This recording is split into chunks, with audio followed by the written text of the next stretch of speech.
Salut à tous, c'est Hassan. C'est un plaisir de faire cette vidéo avec vous en direct de Miami.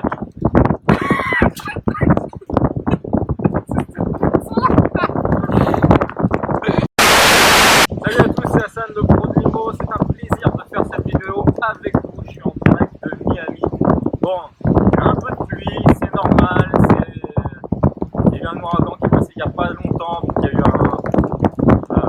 j'en sais rien. C'est les pluies caribéennes.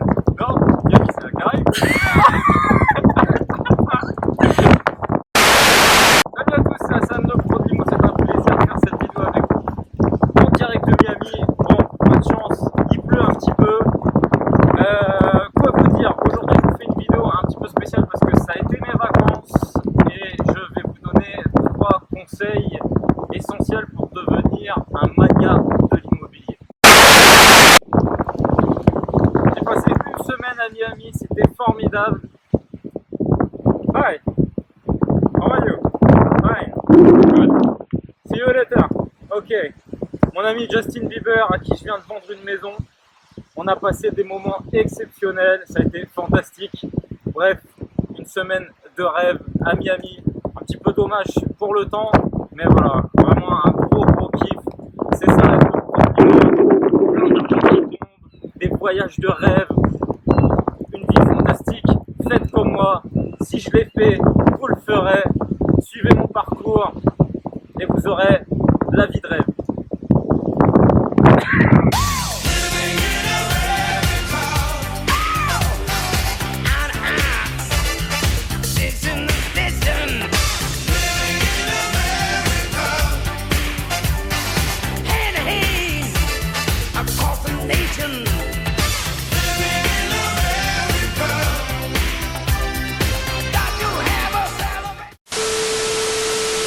Douce France, cher pays de mon enfance,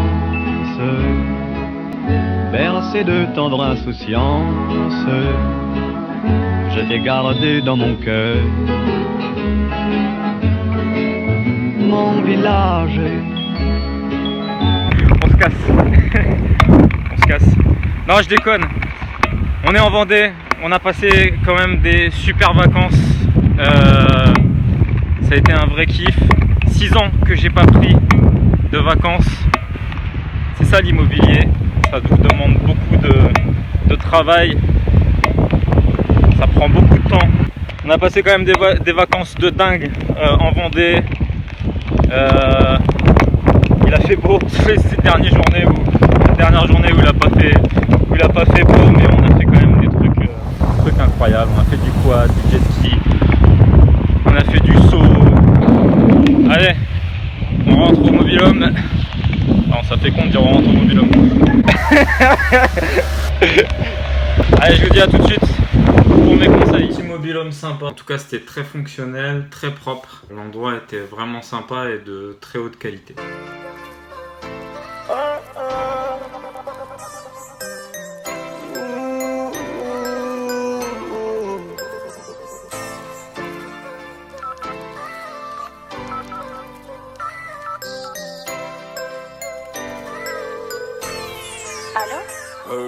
Fin des vacances, on va causer un petit peu immobilier. Je vais vous donner donc mes 3 conseils. Premier conseil, tout bête, gardez votre CDI le plus longtemps possible. Remplacer son salaire par des revenus fonciers est très difficile, ne se fait pas du jour au lendemain. Je peux vous en témoigner, il m'a fallu pas mal d'années avant d'y arriver, il m'a fallu prendre énormément de risques et faire énormément d'opérations immobilières pour y arriver. Et si j'avais gardé un CDI, je pense que j'aurais pu aller beaucoup plus vite. Deuxième conseil, lancez-vous, faites les choses, vraiment passer à l'acte. Et surtout pour cette catégorie de personnes qui rêvent d'immobilier, regardent énormément de vidéos sur internet. Moi je reçois plein de mails de personnes qui me disent « Salut Hassan, ça fait 3 ans qu'on te regarde, c'est génial ton parcours, j'ai étudié toutes tes vidéos, je veux faire pareil, j'ai envie de me lancer, j'ai fait plein de visites, j'ai vu comptable, j'ai vu un fiscaliste, je trouve pas la bonne affaire. » Les gens se racontent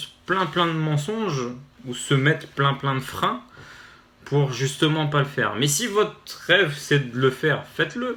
lancez-vous une bonne fois pour toutes. À partir du moment où vous avez certaines bases, certaines connaissances, faut le faire, faut le risquer, faut le lancer, sinon vous allez passer votre vie à le regretter et ça serait quand même très dommage. Voilà, donc surtout pour cette catégorie de personnes qui rêvent d'immobilier, à un moment donné, ça y est, faut arrêter de se trouver des excuses. Le marché va baisser, je vais pouvoir faire de meilleures opérations, ou j'ai signé un compromis, finalement, je commence un peu à avoir les chocottes, et je vais passer sur autre chose en me trouvant une excuse il y avait un diagnostic un peu bizarre dans le compromis qui fait que peut-être je devrais pas y aller.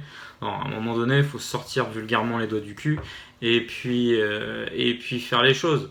Vraiment pour ceux qui ont, entre guillemets, beaucoup de connaissances immobilières, ça y est, faut y aller, faut se lancer. Voilà, ça c'était mon deuxième conseil. Troisième conseil qui est important pour moi, surtout dans l'immobilier, puisque j'associe quand même l'immobilier énormément avec le risque, ayez une réserve d'argent. Personnellement, je trouve très dangereux quelqu'un qui gagne juste un SMIC, investir dans l'immobilier sans aucune réserve d'argent. C'est très risqué pour moi. J'étais un des premiers sur Internet à vous dire que l'investissement immobilier, c'est du risque, que l'investissement, entre guillemets, avec l'argent des autres, peut-être sous un certain regard, mais moi, ça me plaît pas du tout. La dette, elle est personnelle, c'est vous qui la contractez, vous serez toujours responsable de cette dette. Donc faites un maximum attention à avoir au moins cette réserve d'argent. Et je vais vous raconter l'histoire que je raconte régulièrement sur Facebook Live ou peut-être dans d'autres vidéos ou surtout à mes clients. C'est cette histoire de toiture sur un bien immobilier que j'ai rénové. On a refait entièrement la maison. Le petit souci, c'est que j'avais fait monter un couvreur, il vérifie le toit, les ardoises étaient en bon état, il n'y avait aucun souci. Sauf qu'en désossant complètement la maison, on s'est aperçu que la charpente était complètement pourrie et que tout était à refaire au niveau du toit, tout simplement. Donc c'était pas budgétisé dans mes travaux, et forcément si j'avais pas eu 1 euro de côté, qu'est-ce que j'aurais dû faire ? Est-ce que j'aurais dû mettre un locataire sans toit ? Est-ce que j'aurais dû camoufler et finalement avoir que des infiltrations ? Voilà, donc il avait fallu la refaire et ça m'a coûté un billet. Et forcément, si j'avais pas eu une réserve d'argent, j'aurais fait quoi ? J'aurais peut-être dû passer par un crédit Sofinco, redemander à ma banque peut-être encore une réserve d'argent. Bref, il faut toujours un fonds de sécurité, et surtout dans l'immobilier, les aléas sont énormes. Dans l'immobilier, les aléas sont énormes. Et c'est ça que vous devez prendre en compte, c'est toute cette somme d'aléas qui peut intervenir dans l'immobilier. Je vais vous donner un dernier conseil, et ce sera un conseil un petit peu bonus. Désapprenez tout ce que vous apprenez. Je m'explique. Quand j'écoute par exemple certaines de mes vidéos il y a quelques années, quand je m'écoute ou quand je réfléchis à comment j'investissais il y a quelques années et comment j'investis aujourd'hui, je ne fais plus du tout les mêmes choses. Je me suis beaucoup professionnalisé, du fait également de ma nouvelle activité, du fait d'avoir changé de stratégie, du fait de gérer des sociétés immobilières. Bref, j'ai beaucoup changé mon fusil d'épaule dans l'investissement immobilier. Et une chose que j'ai appris et que je vous transmets aujourd'hui, c'est que chaque investissement est particulier, et tout ce que vous allez apprendre de manière entre guillemets généraliste ne va pas s'adapter à chaque bien que vous allez pouvoir acquérir. Tous les biens, toutes les situations sont différentes, et une base d'apprentissage ne suffira pas. Il faut apprendre et réapprendre, et parfois désapprendre ce que l'on sait pour mieux apprendre par la suite. Restez pas figé avec des grands principes que vous avez pu voir ou entendre sur Internet, et moi y compris. Réellement, tout se réapprend sur chaque investissement. Donc soyez très prudents par rapport à ça. Mon dernier bonus, désendettez-vous un maximum par n'importe quel moyen, mais cumuler de la dette ne fera pas de vous un super investisseur, va faire en sorte que vous augmentez certes votre patrimoine, va faire en sorte que vous augmentez certes vos revenus, mais va surtout faire en sorte que vous augmentez une dette sur laquelle vous allez augmenter vos charges en termes de crédit. Et réellement, désendettez-vous un maximum. Le plus important, c'est d'être propriétaire de plein droit, en tout cas pour moi, le plus rapidement possible. Le but, c'est pas d'avoir 1 million, 2 millions, 3 millions d'euros de crédit. Réellement, c'est pas ça qui va faire de vous un super investisseur. Le but, c'est de se désendetter un maximum.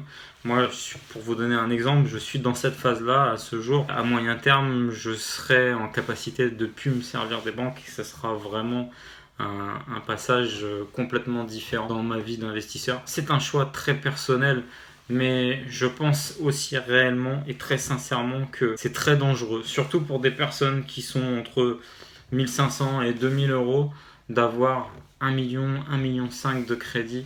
Je trouve ça très très dangereux. Il y a des stratégies légales, illégales pour cumuler les crédits. Le problème, c'est que si un grain de sable rentre dans le rouage de votre aventure immobilière, vous risquez réellement d'avoir de gros soucis. La banque est parfois notre ennemi, mais également parfois notre garde-fou, dans le sens où si à un moment donné elle ne vous prête pas, c'est qu'il y a des raisons, c'est que l'endettement est trop grand et c'est qu'il se protège, mais en se protégeant vous protège également. La course au crédit, oui, peut-être, mais avec un endettement réfléchi, un désendettement réfléchi le plus vite possible. Il ne faudrait pas que l'immobilier devienne quelque chose qui se transforme en une faillite personnelle.